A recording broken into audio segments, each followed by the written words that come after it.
Buenos días chicos, ¿qué tal? ¿Cómo están? Voy a llamar la lista rapidito. Y pongan también sus nombres en el chat, por favor.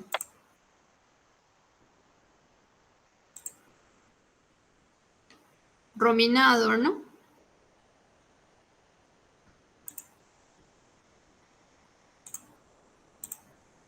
Rebeca Aldama,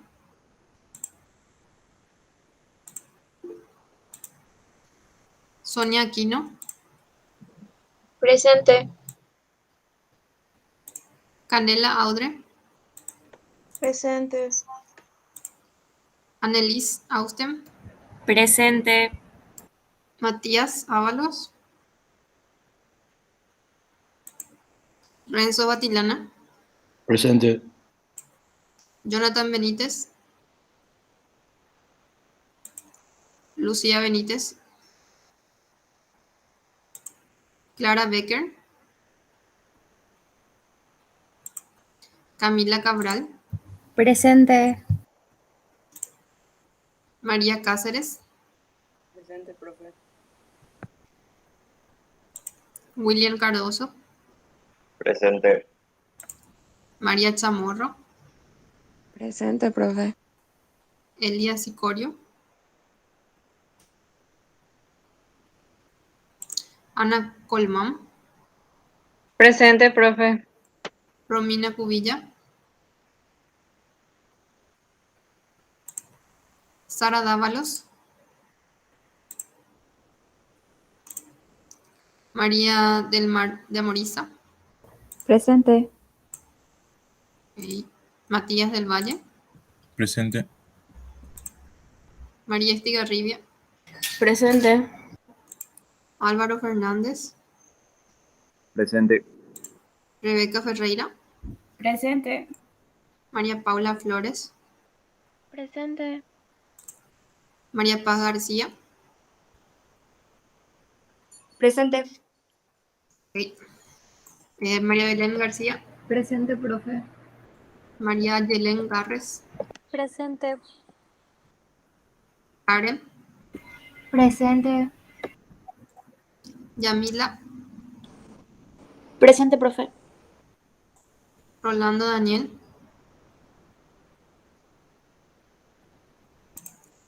Patricia Fabiola, Presente, profe. Ornella Instagram, Presente. Jessica Co, Presente. Alejandro Mareco, Presente, profe. Karina Martínez, Rocío Mercado, Presente. Brian Molas, Presente. José Carlos, Presente. Aldo Luis Ángel, Presente.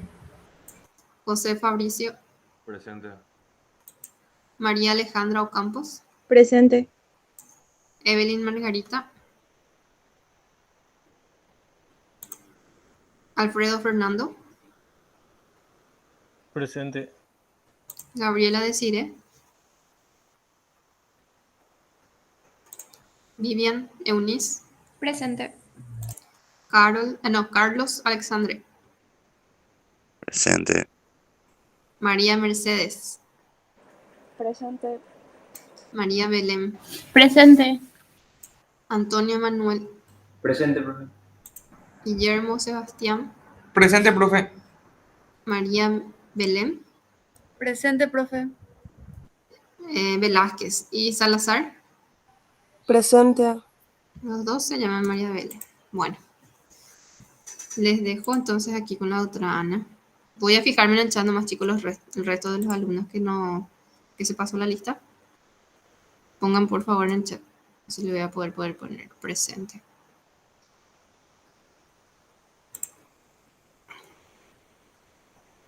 Espérame que 5 segundos.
Hoy vamos a hablar de hepatitis.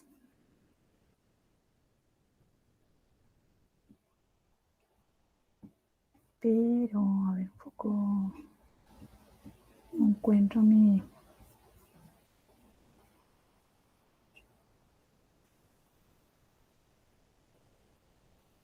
Qué raro. Acá está. Me está mordiendo presentar mi pantalla.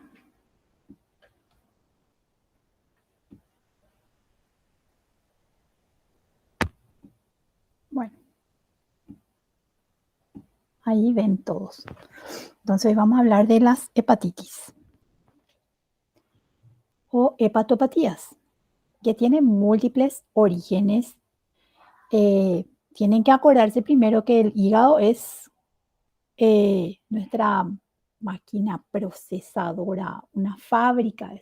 Procesa, metaboliza, sintetiza, capta, biotransforma, o sea, es multifunción. Entonces, recordar eso y que de tan importante y de tanta funcionalidad que tiene como una fábrica procesadora, tiene doble circulación, ¿verdad? Tiene la circulación portal y la circulación hepática en sí. Entonces tenemos que recordar eso y que tiene una organización estructural y funcional según otra vez esta disposición vascular por ese doble aporte sanguíneo. La vena porta viene, ¿qué hace? Nos trae todo lo que viene del tracto digestivo y del vaso a través del sistema capilar especial que se llama sinusoide hepático, ¿verdad? Que ustedes ya vieron todo en primer curso, en la parte de histología. Y estos sinusoides nos permiten captar en forma más eficaz todo lo que es lo que pasa por nuestro hígado. Recordar que los hepatocitos son células súper especializadas y son células que tienen una disponibilidad, una posibilidad de regenerarse hasta cierto punto, ¿verdad? Disponen de un polo sanguíneo, se disponen en una formación en que se dispone en un polo sanguíneo vasolateral, los sinusoides, y en un polo biliar o apical, los canalículos, ¿verdad? Como están viendo acá. Y todo esto es importante porque por un lado va a llegar la sangre para alimentar al hepatocito. Por otro lado, llega la sangre que trae todo lo que el hepatocito tiene que procesar. Y también los canalículos biliares que nos van a ayudar a eliminar algunas sustancias, ¿verdad? O metabolizar, vamos a decir. Entonces, ¿qué hace el hígado? El hígado se encarga de almacenar glucógeno, hacer gluconeogénesis, glucogenólisis, se encarga de síntesis de ácido graso y su conversión en cetonas. Y cuando esto ya supera lo que nosotros consumimos, con lo que nosotros podemos procesar, tenemos el depósito de grasa en el hígado que se llama hígado graso, que a la larga, si es que uno no mejora su conducta alimentaria, puede ese hígado graso ir a una cirrosis hepática a la larga, ¿verdad?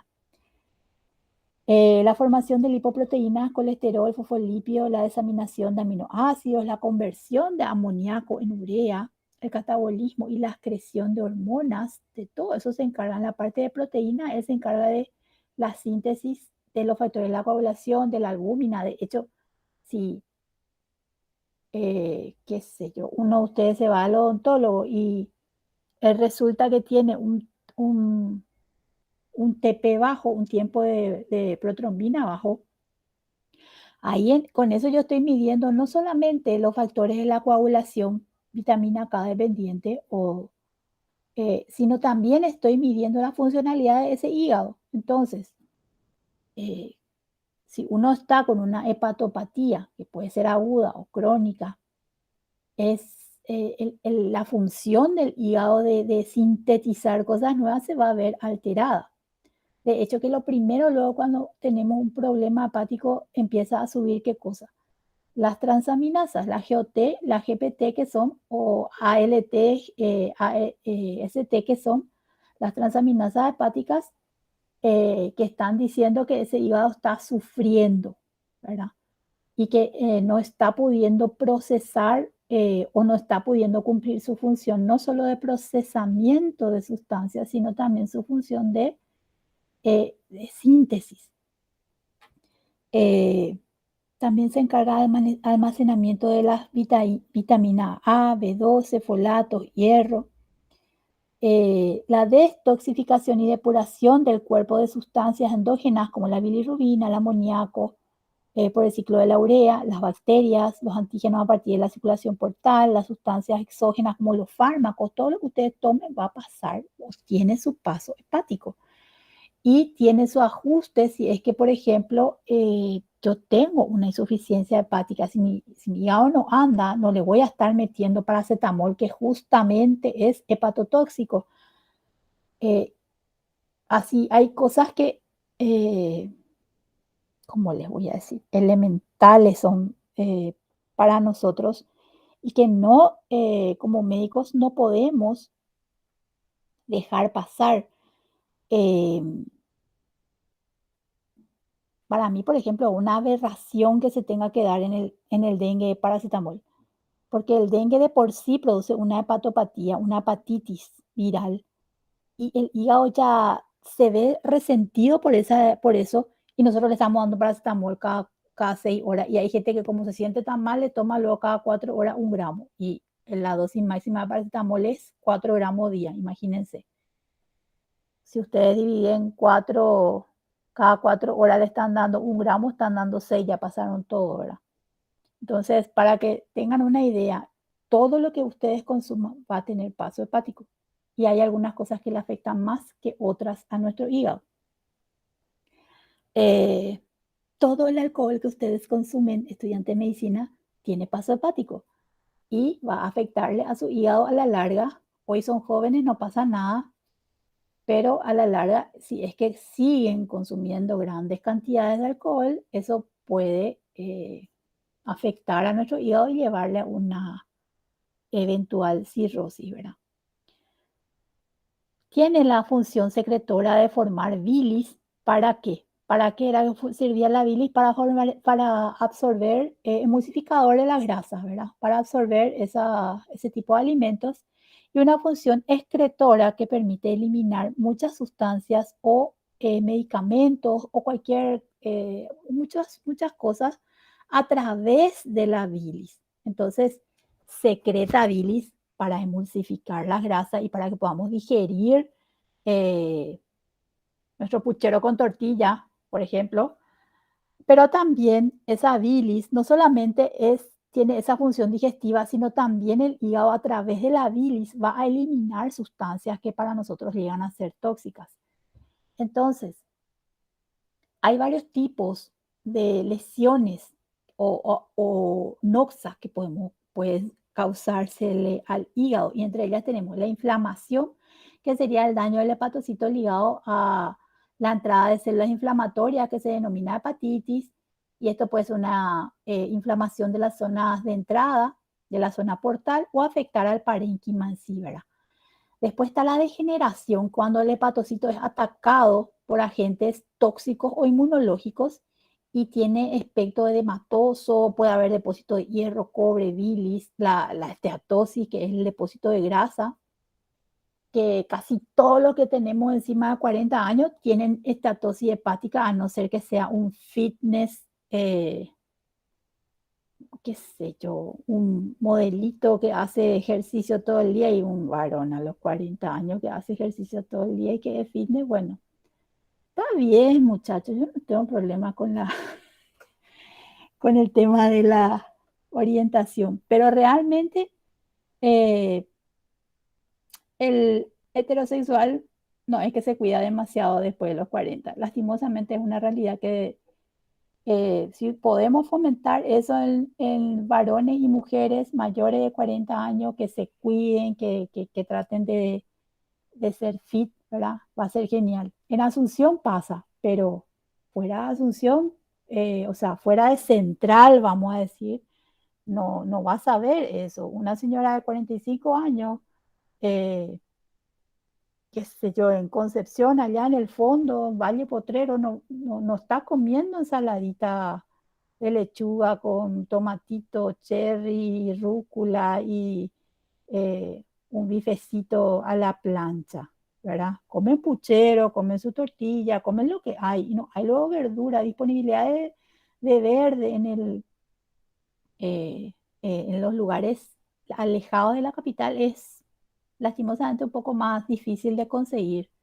Y uno diría, ¿y cómo si viven en el campo? Y bueno, en el campo están cultivando mandioca, poroto, soja, pero no están cultivando lechuga, no están cultivando tomate. Entonces, son cosas que cuando ustedes vayan a esos lugares, hay mucha gente que es del interior, tiene que fomentar esa buena alimentación y evitar todo lo que es grasa, fritura. Está muy arraigado en nuestro país fritar todo antes de cocinar, o sea, fritar tu verdura para hacer tu guiso, para hacer tu puchero o para hacer tu sopa de verdura, le fritas otra vez, ¿verdad? Entonces, eh, sacar eso, ¿verdad? Y, y recordar que el exceso de hidrato de carbono, ¿en qué se va a convertir? En grasa. O sea, vamos a guardar ese exceso de hidrato de carbono en grasa, ¿verdad? La necrosis puede ser por coagulación, que puede ser de origen isquémico, la necrosis por lisis, que puede ser de origen tóxico o inmunológico, cuando algo le ataca al hígado. No solamente las hepatitis virales son cosas que van a atacar a nuestro hígado, están las hepatitis autoinmunes, son raras, pero existen, ¿verdad? Hace poco falleció un médico por una insuficiencia hepática que le llevó a una cirrosis debido a una hepatitis autoinmune, ¿verdad? La necrosis por coagulación que se ve en los pacientes de origen isquémico se ve sobre todo, por ejemplo, en pacientes que están con una infección grave, sepsis, y que hacen una hipotensión severa y sostenida. O sea, mi paciente entró hace 2 días y hace 24, ¿por qué? Porque estaba con una infección, una neumonía con una infección urinaria grave y a medida que pasan las horas empieza a hipotensar. No se da cuenta nadie, la enfermera le toma la presión, anota 96, la segunda toma de presión anota 80, 50, y así va bajando, y había sido que ya pasaron 12 horas que el paciente está hipotenso, no se le levantó la presión y al no ayudarle con aporte de líquido o de medicamentos vasoactivos para subir la presión, no solamente el hígado sufre todo, sufre el riñón, sufre el hígado, sufre la parte en general todo, y entonces podemos llegar a tener una necrosis por coagulación de origen isquémico en el contexto de un paciente grave. La fibrosis sería el ataque tóxico continuado o continuo y su inflamación crónica para generar la fibrosis. La fibrosis es irreversible, al igual que la cirrosis, que es el ataque parenquimatoso continuado, y la fibrosis que desarrolla dando lugar a alteraciones en la morfología de la estructura del hígado. Entonces, estos últimos 3, que son la necrosis, fibrosis y cirrosis, son entidades que son irreversibles. ¿Y qué es lo que va a valorar la funcionalidad del hígado? ¿Qué análisis yo le voy a pedir a mi paciente para saber cómo está funcionando ese hígado? Y bueno, la integridad generalmente del hígado o de los hepatocitos la tenemos a través, como les dije, de las transaminasas, que son la GOT, la GPT, la síntesis y metabolismo de los hepatocitos vamos a poder medirlo a través o vamos a poder evaluar a través del nivel de albúmina y de los factores de la coagulación. Y la función secretoria y excretora de nuestro hígado lo vamos a tener a través de la bilirrubina sérica, que se mide bilirrubina total, directa e indirecta. La bilirrubina total es la suma de la directa y de la indirecta.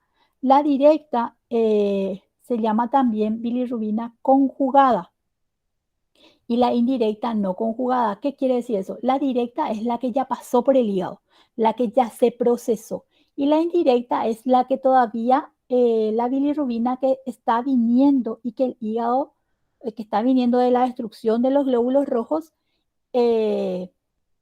y que el hígado tiene que procesar, la tiene que conjugar. Entonces, si empieza a aumentar mi bilirrubina indirecta o no conjugada, ¿qué quiere decir? ¿Que mi problema está en mi hígado o que mi problema está antes de mi hígado?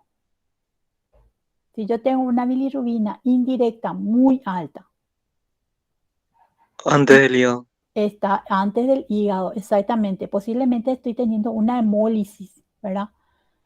O sea, estoy generando demasiada bilirrubina indirecta. Mi hígado no es el... o también puede ser que mi hígado no esté pudiendo procesarla, que es lo que suele pasar en las hepatopatías del hígado, ¿verdad? Cuando el hepatocito es el que está enfermo. Entonces, yo tengo un exceso de bilirrubina indirecta. ¿Por qué? O porque hay demasiada destrucción o porque mi hígado no puede procesar.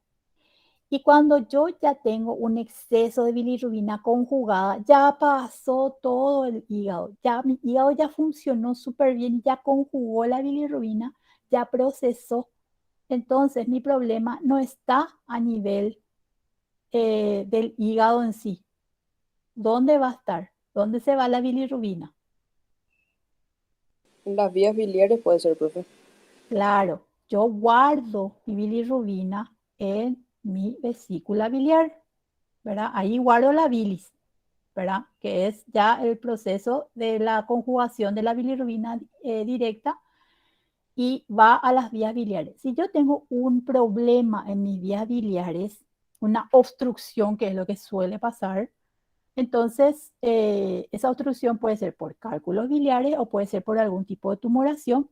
Va a empezar a aumentar la bilirrubina directa o conjugada. ¿Entienden? Otro marcador de la función secretora del hígado es el exceso, sobre todo excretora, el exceso de la fosfatasa alcalina. La fosfatasa alcalina, ¿cuándo sube? Sube sobre todo en los procesos obstructivos. Entonces, si yo estoy con un cálculo biliar que está obstruyendo el paso del cístico o del colédoco, va a empezar a subir mi bilirrubina directa y va a subir mi fosfatasa alcalina. La gamma GT, la gamma glutamil transpeptidasa, es una enzima hepática que sube sobre todo cuando hay lesión del hepatocito, cuando tu hígado está siendo afectado, así como las transaminasas, y sobre todo sube cuando la persona está con una hepatopatía de origen farmacológico o alcohólico, ¿verdad? Entonces, tu paciente es alcohólico, ¿no? Y viene y te dice, no, yo ya no tomo más, doctora, hace rato que yo dejé mi caña. Pídanle su gamma GT. Si su gamma GT sale alta, ese no dejó nunca su alcohol. Así nomás. Clarito. Puede ser que tu GOT y tu GPT te salgan normal, pero si la gamma GT te sale alterada, es posible que ese paciente no haya dejado nunca de consumir el alcohol. Y otra cosa también que les va a llamar la atención, podría ser, ¿verdad? Pero una premisa que yo tengo siempre es, los profesores decían en la facultad, la mujer siempre miente. Esa era la premisa, ¿verdad? No es lo que el varón va, que siempre miente. Nosotras somos las mentirosas. Eso decía siempre nuestro profesor de ginecología. Entonces, si una mujer te dice, está sangrando y se está yendo, y vos sabés que es un aborto, te dice que nunca tuvo relaciones sexuales, no le creas. Hacer la beta-HCG te sale positivo, la paciente está con un aborto, ¿verdad? Y supuestamente la mujer siempre miente. Bueno, yo les voy a decir que para mí la premisa es que el paciente siempre miente. No solo la mujer, el varón también. Entonces, siempre pongan la duda a favor del paciente en el sentido de que no sean crédulos, no crean todo lo que les dice, porque la gente no quiere contar lo que come, lo que toma y cuánto gana. Esas tres cosas no te van a decir. Y muchos no te van a decir sus preferencias sexuales, ni si están, y mujeres que hasta hoy en día tienen vergüenza o existe el tabú en todo el territorio nacional Solamente acá en Central nosotros somos medio open mind y no somos tan open mind en el sentido de que vamos a contar todo, ¿verdad? Y es un poco difícil desarraigarle el tabú que existe con respecto a eso. Entonces mucha gente no cuenta las cosas, ¿verdad? Y las mujeres, sobre todo si son jovencitas, si están en la casa de los padres, si fueron violentadas, si están siendo abusadas por un familiar, no van a contar, no van a decir. Entonces, puede ser que el paciente que haya sido alcohólico empiece a tomar algún fármaco que pueda aumentar o alterar la gamma GT, pero como les digo, una de las cosas que suben con fármacos y con alcohol suele ser la GGT, ¿verdad? Entonces, el daño hepático agudo puede ser por múltiples procesos. Como les dije, pueden ser por medicamentos, drogas, fármacos, y dentro de drogas están no solamente las drogas lícitas, sino las ilícitas también.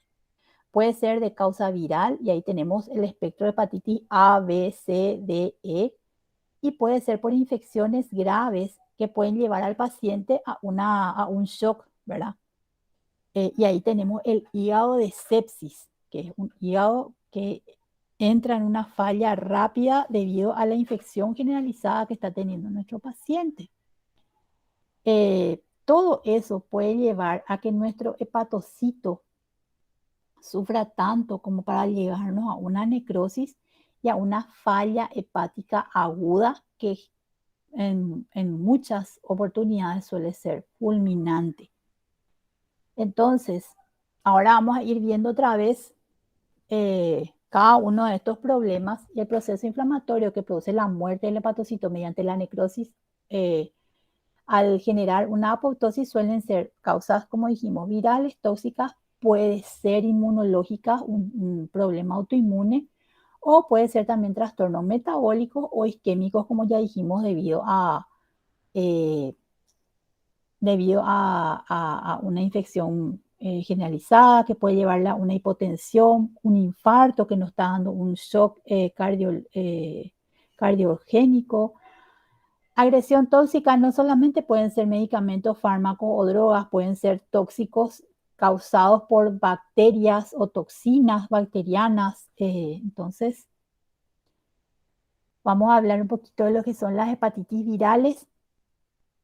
Y esto tiene que recordarse bien, porque esto es, solemos preguntar que cuál es el mecanismo por el cual cada uno de estos virus produce lesión. Y generalmente la hepatitis A te da una lesión citopática directa y una lesión inmunológica también. La hepatitis B nos da citólisis inmune, la hepatitis C nos da un efecto citopático directo y lesión inmune, y la hepatitis D suele ser citólisis inmune. La D suele estar vinculada con el virus de la hepatitis B, y la hepatitis E, que suele ser epidémica en los países en desarrollo, suele ser citopático directo. Otros agentes virales que pueden llegar a causar una hepatitis o que afectan al hígado son sobre todo el virus de Epstein-Barr, que es el que da la mononucleosis infecciosa. Puede haber una hepatitis en pacientes con citomegalovirus, en pacientes con virus de la fiebre amarilla o dengue. Es raro que Zika y chikungunya den, pero podría haber. Y el virus del herpes simple. O sea, la mayoría de los virus tienen un tropismo por el hepatocito. ¿Por qué? Porque todo va a ir al hígado. Y generalmente porque el hígado está demasiado vascularizado.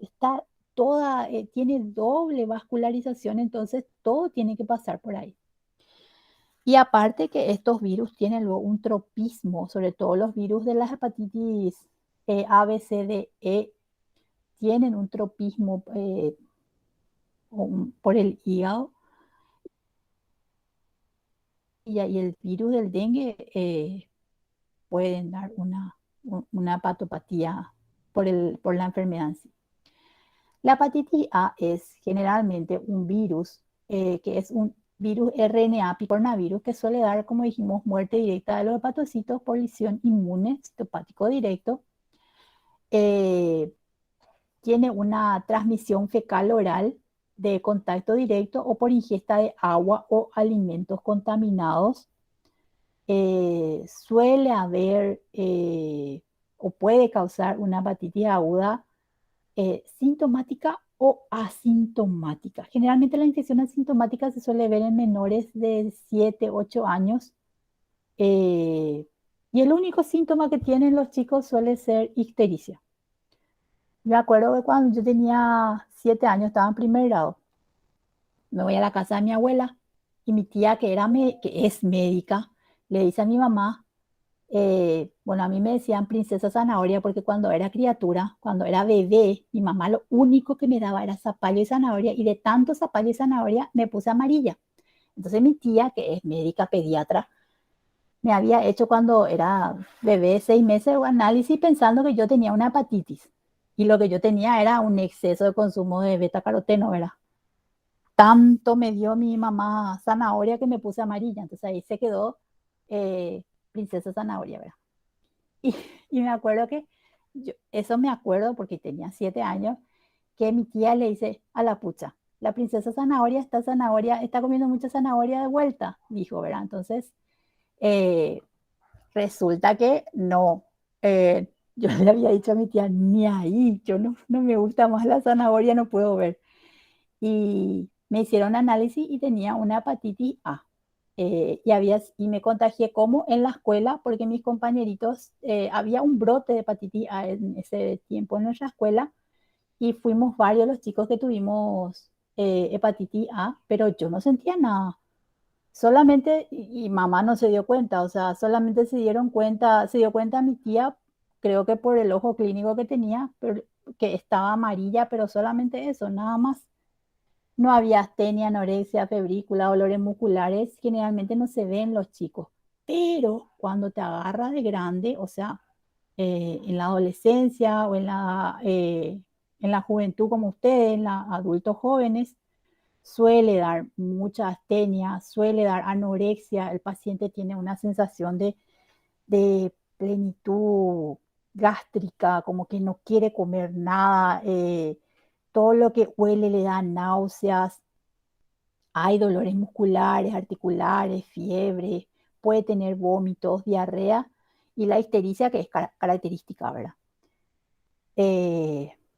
Entonces, cuando te da de grande, sí te da con muchos síntomas, y cuando nos da de más jóvenes o más criaturas, no tenemos prácticamente síntomas. Y acá vemos la foto de un niño, ¿verdad?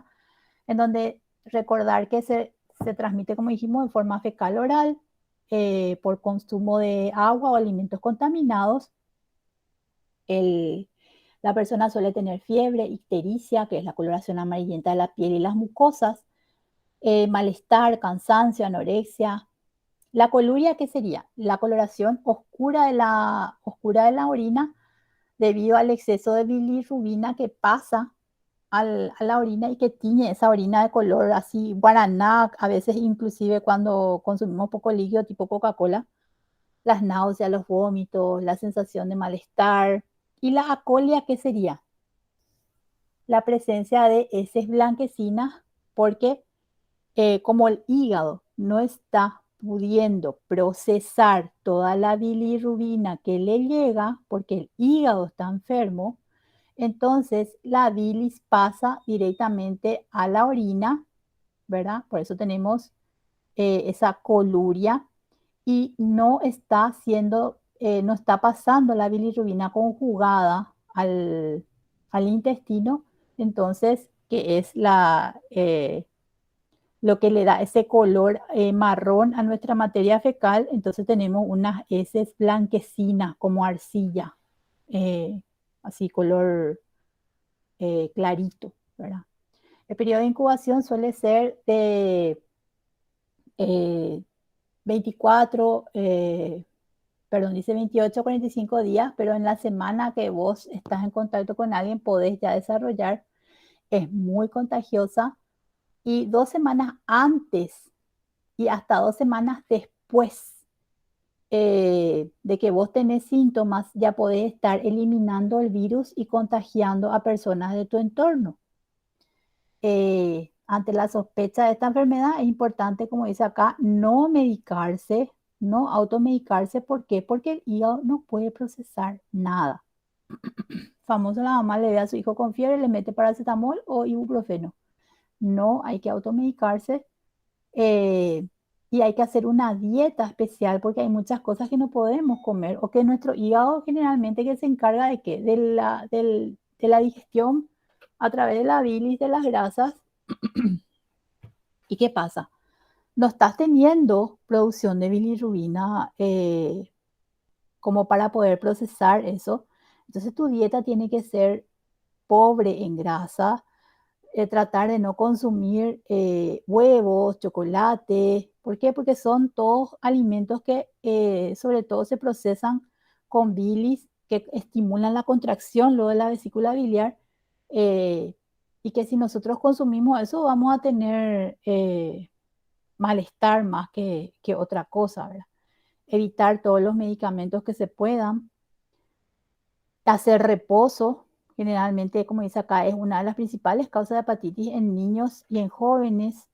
Hay brotes en familia o en colectividades, como le dije, a mí me pasó en la escuela. Fuimos como 15 chicos con hepatitis. Puede causar infección hepática fulminante y necrosis hepatocelular masiva, pero es raro. No suele cronificarse la hepatitis A, ¿sí?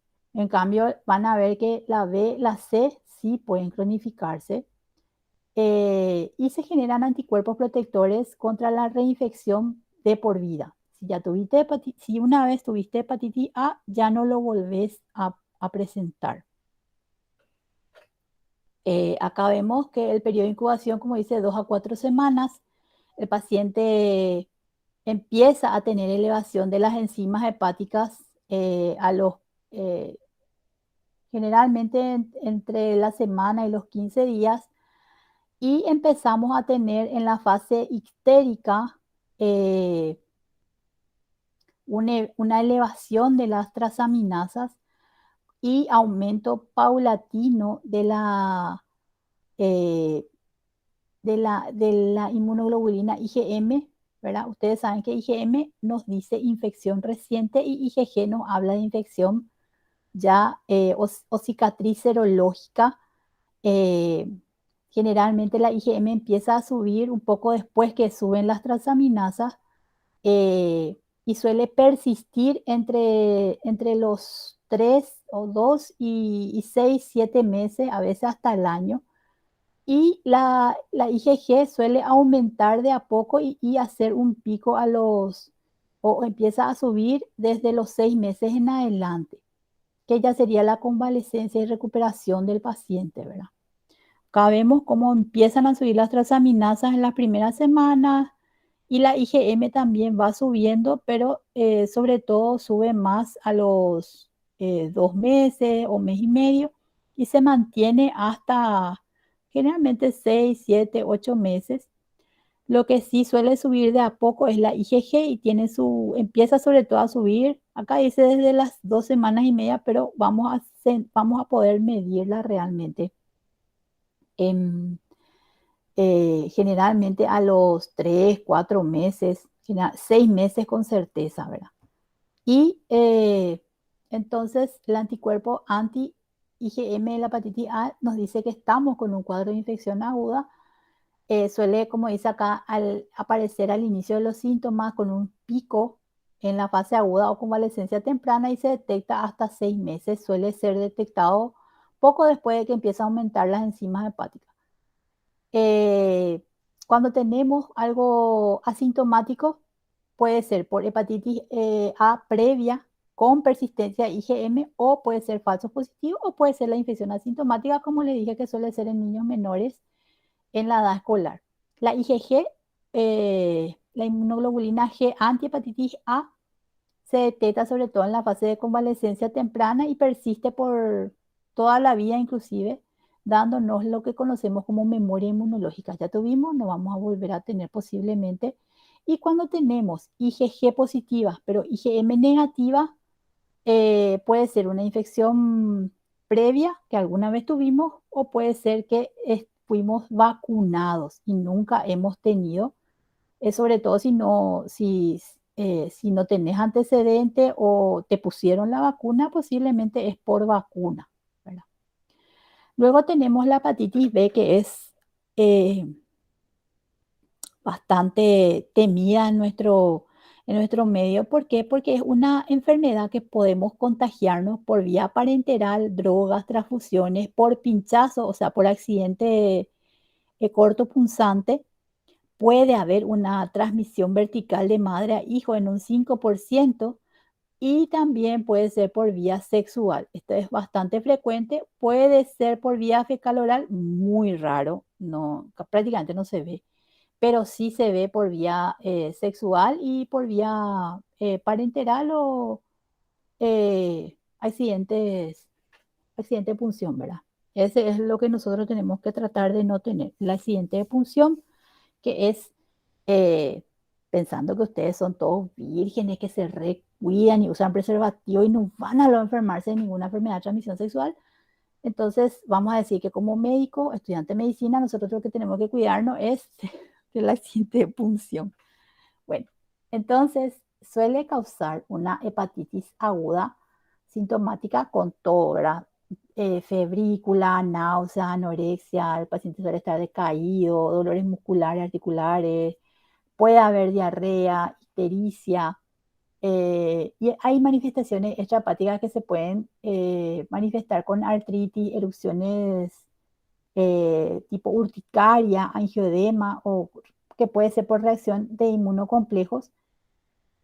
Es raro, pero podría haber una infección asintomática y eventualmente puede producir una infección crónica con enfermedad hepática progresiva.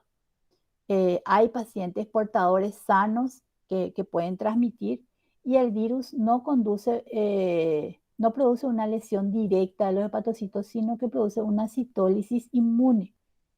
Debido a la amplia variedad de formas clínicas, se explica por la respuesta inmunitaria diversa del huésped. O sea, depende de tu sistema inmune para saber cómo vas a reaccionar a esto.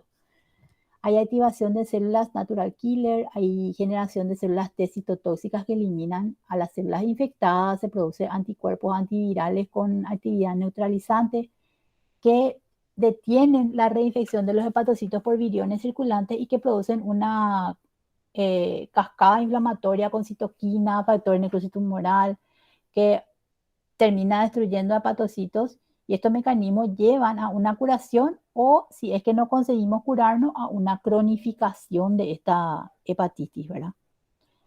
Hay producción de interferón, especialmente el alfa, que puede reducir la replicación viral, y van a ver que el virus es un virus DNA, retrovirus, que hace que tiene varias cosas que va a usar podemos usar en el laboratorio, que es el HBC-AG, que es el anticore, el HBS, que es el antígeno de superficie, y el antígeno de la hepatitis, que nos habla, por ejemplo, nos habla de replicación activa. Entonces, los marcadores de la infección de la hepatitis B están dentro o en la estructura de este virus, ¿verdad? Existe entonces una batería de marcadores que podemos usar, como el antígeno de superficie, que es HBsAg, que es el marcador de infección, de que estoy con una infección por hepatitis B ahora. El anti-HBs, que es recuperación y o inmunidad. El IgM anti-HBc, que es el marcador de infección aguda, o sea que estoy teniendo una infección, es anticore, y es IgM, que es ahora. IgG anticore me dice que yo tuve una infección pasada o que estoy con una cronificación. El HBe antígeno me habla de la replicación viral y por tanto de que soy de la infectividad. O sea que si yo estoy produciendo antígeno HBe, quiere decir que yo en este momento le puedo contagiar a cualquiera. Y el anti-HBe, que indica que el virus ahora mismo no se está replicando. Y por supuesto el DNA viral, que se hace o se halla por PCR, reacción en cadena de la polimerasa, que es la forma más segura de saber que estás con una infección por virus de hepatitis, ¿verdad? De hepatitis B.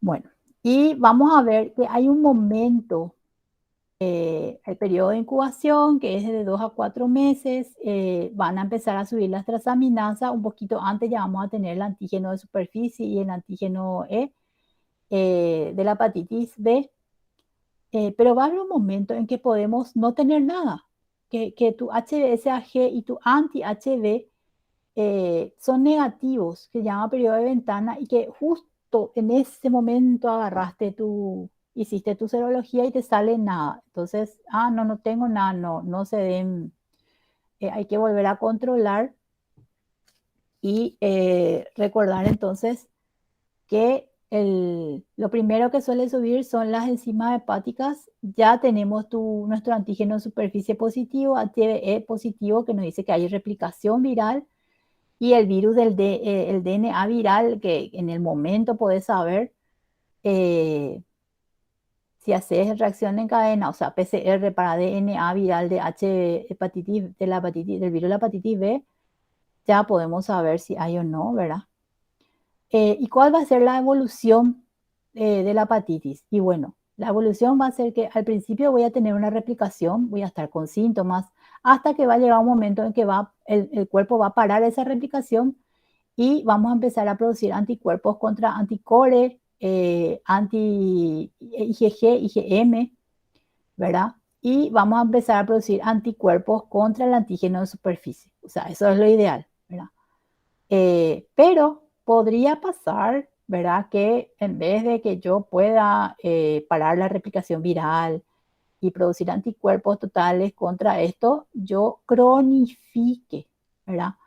Y no tenga esa capacidad de frenar esa replicación viral. A la larga sí, posiblemente, ¿verdad? Pero lo que pasa acá es que sigue habiendo replicación, sigue habiendo antígeno de superficie y entonces, ¿qué es lo que pasa? El paciente se cronificó y se produce un daño crónico debido al virus de la hepatitis, y ese paciente va a ser una hepatitis crónica. Entonces tiene antígeno de superficie positivo, todavía tiene anticuerpo, anticore IgG, perdón, ¿por qué? Porque ya pasó mucho tiempo, pero sigue el antígeno anti-E, que quiere decir que hay replicación viral y vos haces la reacción en cadena de la polimerasa, o sea, la PCR, para medir el ADN viral y te sale positivo. ¿Qué quiere decir? El paciente está con una hepatitis crónica, ¿verdad?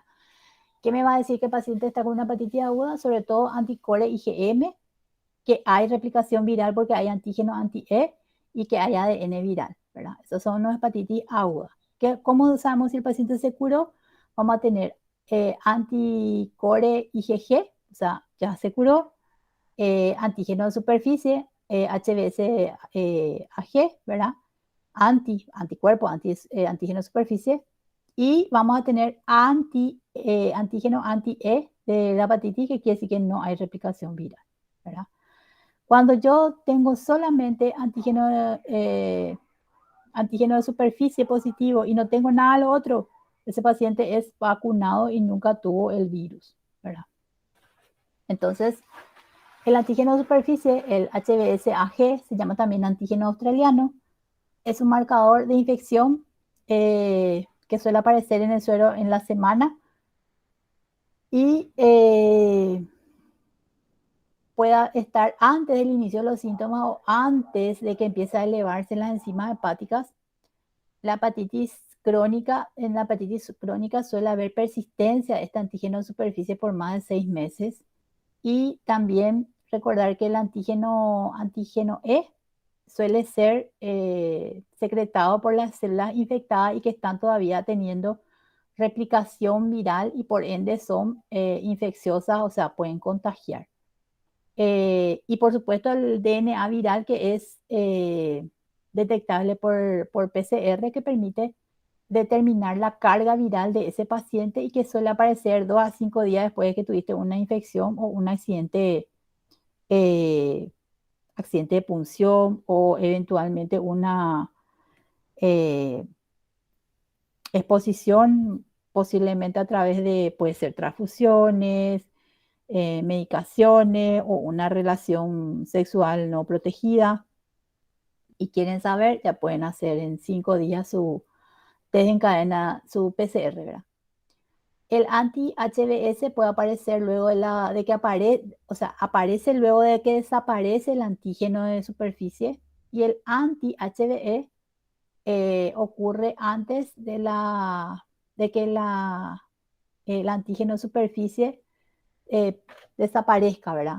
Nos habla de una infección aguda. En infecciones crónicas puede ser por seroconversión, o sea que el paciente disminuyó su ADN viral y entró en remisión, ¿verdad? Este cuadro está en el McPhee. O sea, este capítulo lo pueden leer del Harrison y del McPhee, está bastante bien explicado en los dos. Y acá les da, por ejemplo, qué vamos a encontrar en cada cosa, cómo vamos a interpretar. Si tengo, por ejemplo, antígeno superficie positivo con IgM positiva y antígeno E positivo, ese paciente está ahora con una infección por hepatitis B con alta infectividad, o sea, va a contagiarle a cualquiera que se le acerque. Si estoy con antígeno de superficie positivo, IgG positivo y antígeno E positivo, ese paciente está con una infección crónica y está infectando. Para que sepan cómo van a interpretar este cuadro, ¿verdad? Y después tenemos también el virus de la hepatitis C, que es un virus RNA, ¿verdad? Que suele causar infección asintomática en el 95% de los casos, puede cronificarse en un alto porcentaje y puede tener un curso indolente por décadas. El 20% de estos pacientes van a llegar a presentar cirrosis en 20 años posteriores a su infección, y un 3% de esos pacientes pueden otra vez malignizarse y hacer un hepatocarcinoma, ¿verdad? Sobre todo un 3% de este 20% de los que ya hicieron cirrosis, ¿sí? ¿Cómo se puede contagiar? ¿Cómo te contagias de hepatitis C? Generalmente por vía, igual que la B, por vía parenteral, drogas, transfusiones, accidentes cortopunzantes, procedimientos médicos, en forma vertical, madre-hijo 5%, y por vía sexual, pero la sexual suele ser menos frecuente. Generalmente es por vía parenteral. ¿Y cuál es el mecanismo de la lesión de la hepatitis C? Es por lesión celular mixta, que suele ser citopática directa, o sea, afectación directa del hepatocito, y también por citólisis inmune, ¿verdad? Por las dos formas vamos a llegar a la apoptosis o a la lesión de ese hepatocito, ¿verdad? En el laboratorio, acá no hay tantas complicaciones. Tenemos anticuerpos antivirus de hepatitis C, que generalmente se usa para hacer el diagnóstico de la infección por virus de hepatitis C. No suele ser útil en la fase aguda, ya que aparece después de un mes recién de que uno se infectó. Tenemos el RNA viral que se hace por reacción en cadena de la polimerasa. Este sí se suele usar para el diagnóstico de la infección en fase aguda.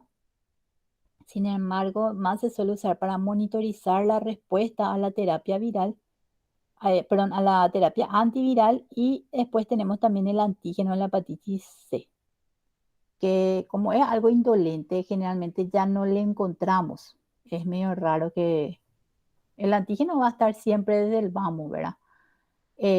Vos empezás, si es que llega a ser sintomático, vas a tener desde los primeros momentos el RNA viral, y con aumento de las transaminasas y antivirus de la hepatitis C, que podemos tener un aumento progresivo, sobre todo desde el mes en adelante, ¿verdad?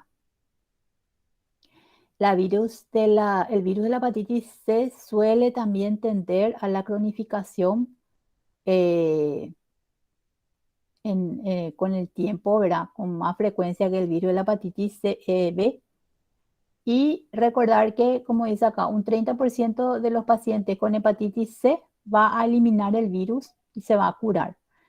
Pero un alto porcentaje puede tener una infección persistente en el cual el 80% puede ser que esté estable, pero un 20% va a ir a una cirrosis y de ese 20% otra vez 75 va a ser una progresión lenta y un 25 va a ser una progresión rápida. ¿Qué quiere decir eso? Una progresión rápida a cirrosis en el sentido de que enseguida se va a ir a una insuficiencia hepática o eventualmente puede hacer un hepatocarcinoma. Esto es para que tengan un poco en cuenta el riesgo de contraer VIH en un accidente cortopunzante es 0,3%, de contraer virus de hepatitis C es de 3% y de contraer virus de hepatitis B es del 30%. Por eso nunca tapen la jeringa, chicos. Ustedes van a destapar, van a sacar la tapa de la jeringa, van a tomar la muestra, van a hacer una gasometría, lo que sea, van a administrar un medicamento, no le vuelvan a poner el capuchón, porque ahí es cuando queremos tener el accidente, o ahí es cuando queremos, cuando se produce la lesión. Eso es bioseguridad que tenemos que saber y tenemos que manejar nosotros como personal de blanco. Por eso el pinchazo de mayor riesgo es con la aguja hueca, que es la aguja que nosotros usamos para administrar medicamentos o aspirar secreciones. Y recordar que existe la vacuna para hepatitis B y para hepatitis A que está disponible y que generalmente luego nos ponen al nacimiento en el esquema de vacunación. Hoy en día está la hepatitis B. La hepatitis A todavía no está en el esquema de vacunación, pero está disponible para todo el que quiera vacunarle contra la hepatitis A a su hijo o el que se quiera vacunar si es que no tiene esa vacuna. Recordar el virus de la hepatitis D o delta, que es un virus RNA que generalmente se ve sobre todo en personas de riesgo como adictos, hemofílicos, o personas que, bueno, este concepto de homosexuales varones para mí está errado. O sea, cualquiera que tenga relaciones sexuales no protegidas tiene riesgo de contraer hepatitis B, C o D, ¿verdad?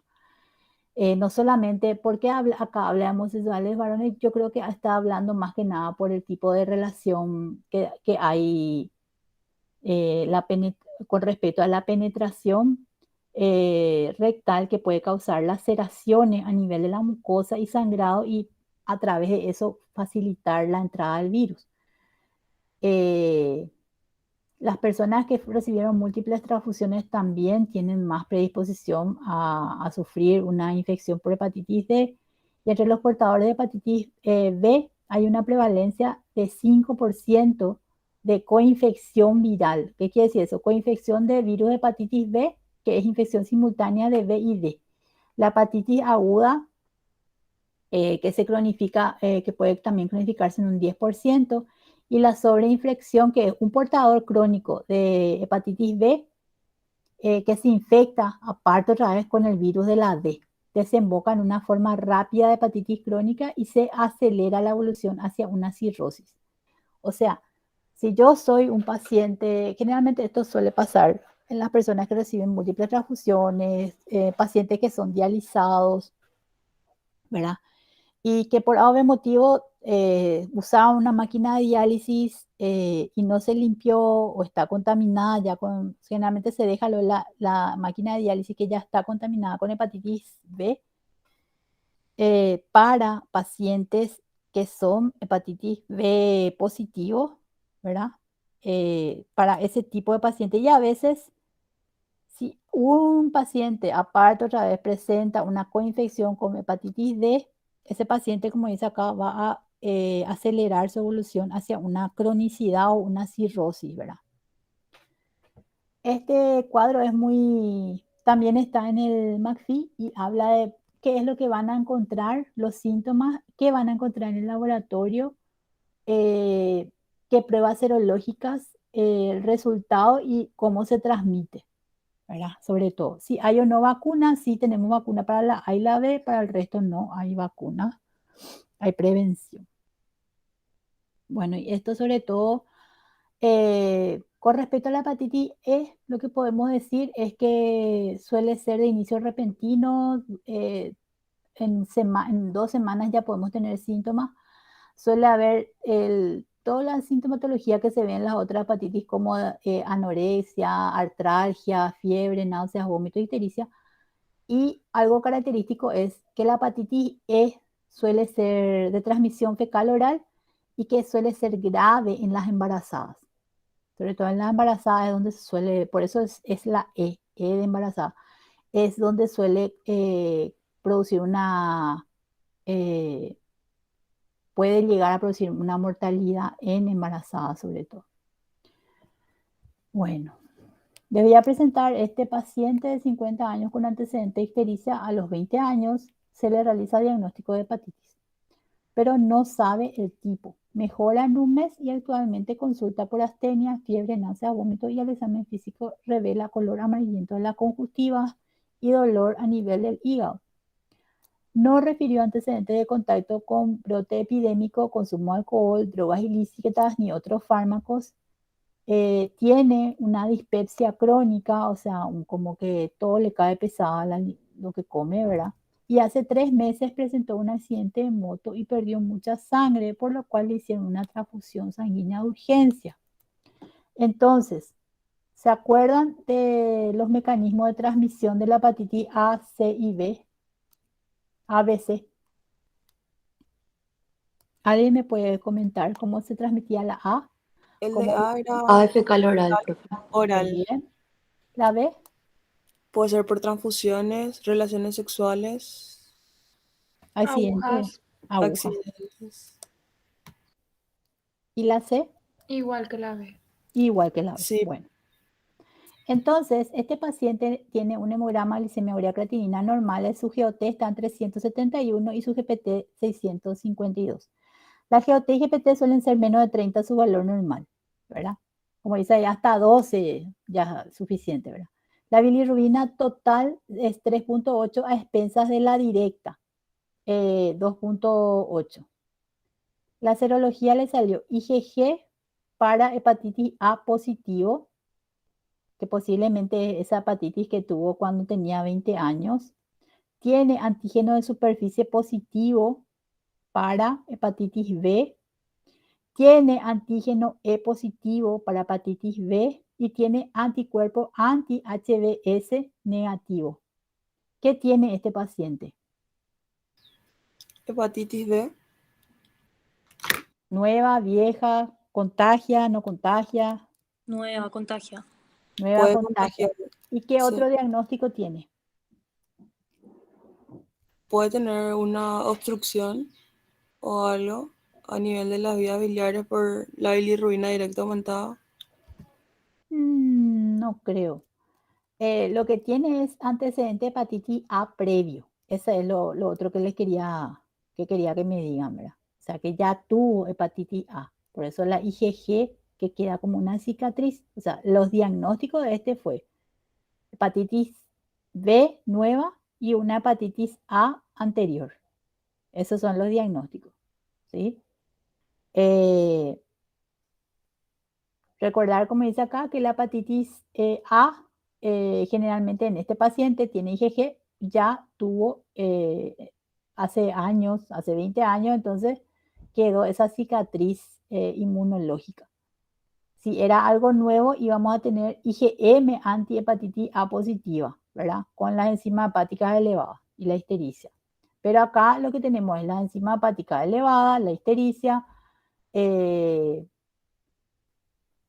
y tenemos el antígeno de superficie positivo, el antígeno de hepatitis para hepatitis BE positivo y el anticuerpo antihepatitis, antígeno de superficie negativo. Quiere decir que todavía no está eliminando el virus, ¿verdad?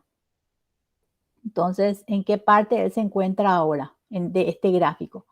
¿Se encuentra acá? ¿Se encuentra en el medio o se encuentra en esta parte? ¿En la primera puede ser? En esta primera parte, acá se encuentra, porque estamos con ictericia, con enzimas hepáticas elevadas, antígeno HBe positivo, Antígeno de superficie positivo, ¿verdad? Excelente. Anticore ya puede haber IgM positivo en esta primera parte. Bueno, después tenemos una mujer de 25 años que tuvo una transfusión de sangre 6 meses antes, durante una cesárea, y presenta actualmente coloración amarillenta de piel y mucosas con enzimas hepáticas muy elevadas, bilirrubina muy aumentada y podría presentar una hepatitis B, C, A, puede ser una hepatitis A, puede ser una hepatitis B y C o todas. ¿Cuál puede ser? B y C. Una hepatitis, puede ser una hepatitis B o puede ser una hepatitis C, ¿cierto? Cualquiera de las dos, porque las dos eran por transfusión, ¿verdad? Muy bien.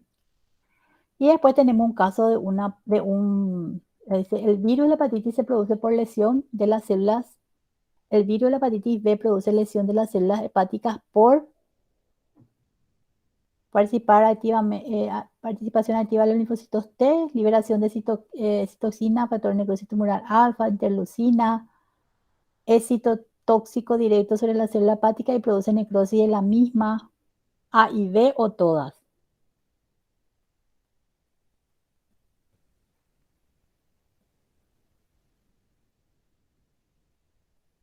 Todas. Generalmente es sobre todo por A y B es correcta. Citotóxico directo y liberación de citoquina, ¿verdad? Pero también es inmunológico, o sea, las dos cosas. Vamos a ir otra vez atrás y vamos a mirar nuestro cuadrito. Donde decía cuál era el mecanismo. De la B, citólisis inmune, ¿verdad? La A era citopático directo, lesión inmune. La C es citopático directo, lesión inmune. La D, citólisis inmune. Y la E, citopático directo. Entonces, recordar que la B sobre todo es citopático. Citólico inmune. Sí, ahí está. Y a ver un poco, un varón de 30 años que se presenta para donar sangre y entre sus estudios le piden toda la batería de serología para hepatitis. Le sale su antígeno positivo para hepatitis de superficie, antígeno australiano positivo, y cuando te sale tu HBsAg, eso nomás lo que se lo hemos pedir. Si HBsAg te sale positivo, ahí le piden el HBeAg y ese sale positivo y anticuerpos anti-HBe negativo. ¿Qué tiene el paciente? Hepatitis B con alto nivel de infectividad, con bajo nivel, con cicatriz serológica, curado con cicatriz o es su primera semana de contagio con el virus. ¿Qué les parece? Con alto nivel de Ah. efectividad.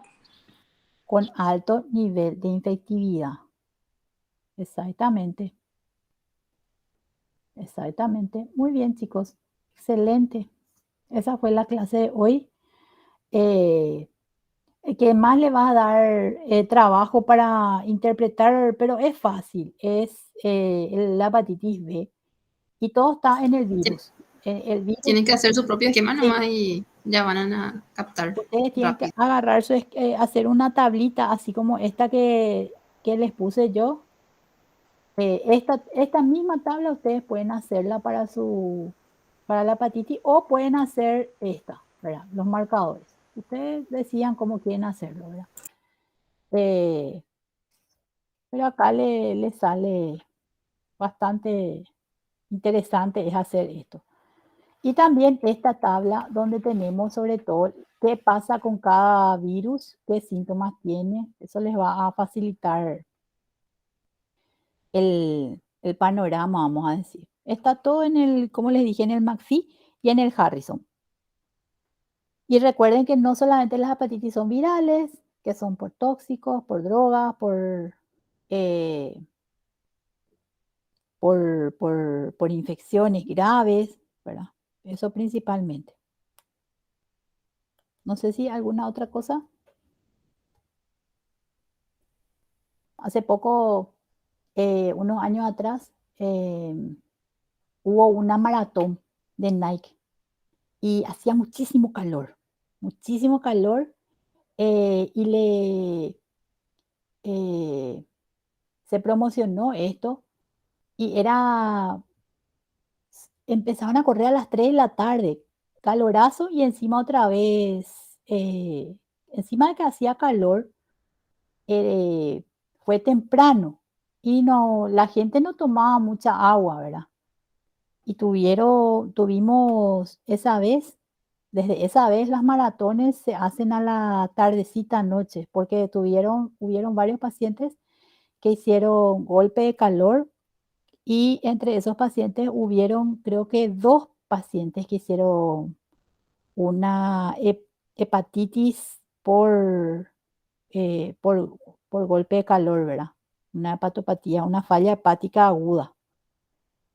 Yo sé que uno de ellos salió, pero le costó muchísimo recuperarse. Pero me acuerdo que yo estaba de guardia en IPS y llegaban a patadas los pacientes. En una hora llegaron como 15 personas con golpe de calor. Una de las pocas veces que vimos tantos pacientes acá así de golpe. No sé si, Fabi, no sé si vos ya eras médica, pero seguro que el profe Carlos se ha de acordar de ese tema. Sí, Llegaron, me acuerdo. sí, Hicieron golpe de calor, falla renal, hepatopatía, sí, deshidratación, convulsiones, todo un desastre. combo. Y eran muchos, ¿cierto? Así Muchísimo, mismo. muchísimo.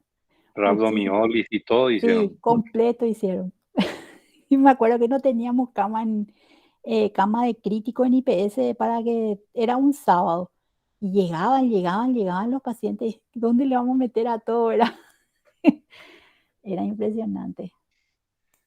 Yo recuerdo que nos tocó asesorar una maratón. Sí, no, más que maratón era una corrida a un colegio. Íbamos en la ambulancia y ese era el temor, ¿verdad? Esa era la preocupación, ¿verdad? Que la gente haga golpe de calor, deshidratación, etcétera, ¿verdad? Por eso hay Sí. que tener mucho cuidado cuando se organizan estas maratones, ¿verdad? Y creo que desde ahí ya ellos decidieron hacer en horarios ya para la tarde, cuando ya entra el sol, ¿verdad? Porque era una cosa desesperante. Profe, O a la mañana temprano, ¿sí? ¿por qué se produce la falla hepática en ese caso? Y general, Sí. contale nomás, profe. No. En general, son pacientes que se deshidratan, hacen insuficiencia renal prerrenal. Muchos de ellos pueden llegar a hacer shock. Y una de las causas es la falla, o sea, una hipoperfusión hepática, ¿verdad? Una es la hipoperfusión hepática, entonces hay shock y hay necrosis, puede haber necrosis hepática. Y otra que tiene que ver mucho con la fisiopatología del síndrome, porque está el golpe de calor, la rabdomiólisis, la hipertermia maligna, son todos síndromes que se van mezclando y algunas personas tienen mayor predisponibilidad a una cuestión genética, ¿verdad? Y empiezan a liberarse mediadores inflamatorios, ¿ok? Se liberan mediadores inflamatorios y muchos de ellos empiezan a atacar el hígado, ¿verdad? Entonces es una mezcla un poco de factores hemodinámicos e inflamatorios, ¿verdad? Eso es lo que ocurre. Ya, profe, Así, gracias. así mismo. Bueno, muchas gracias a todos. Gracias por estar y por escucharnos. Gracias, profe. Dale, nos vemos.